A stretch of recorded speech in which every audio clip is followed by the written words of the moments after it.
সেই ৩৪শে জুলাই আমরা গণ অধিকার পরিষদের পক্ষ থেকে প্রাথমিক ধাপে আমরা আগামী সংসদ নির্বাচনের জন্য ৩৬ জন প্রার্থীর নাম প্রাথমিকভাবে ঘোষণা করছি এবং ধাপে ধাপে আমরা সারা বাংলাদেশেই ৩০০টি আসনের প্রার্থিতা ঘোষণা করব।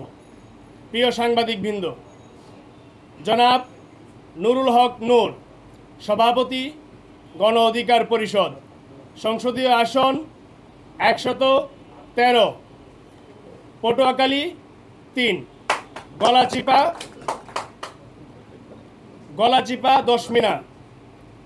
মোহাম্মদ রাশেদ খান, সাধারণ সম্পাদক, গণ অধিকার পরিষদ, সংসদীয় আসন ৮২, ঝিনাইদহ ২।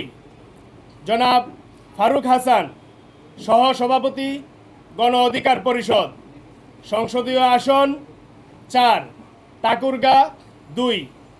জনাব হাসান আল মামুন, সিনিয়র যুগ্ম সাধারণ সম্পাদক, গণ অধিকার পরিষদ, সংসদীয় আসন ১৫৮, নেত্রকোনা ২, সদর বারহাট্টা।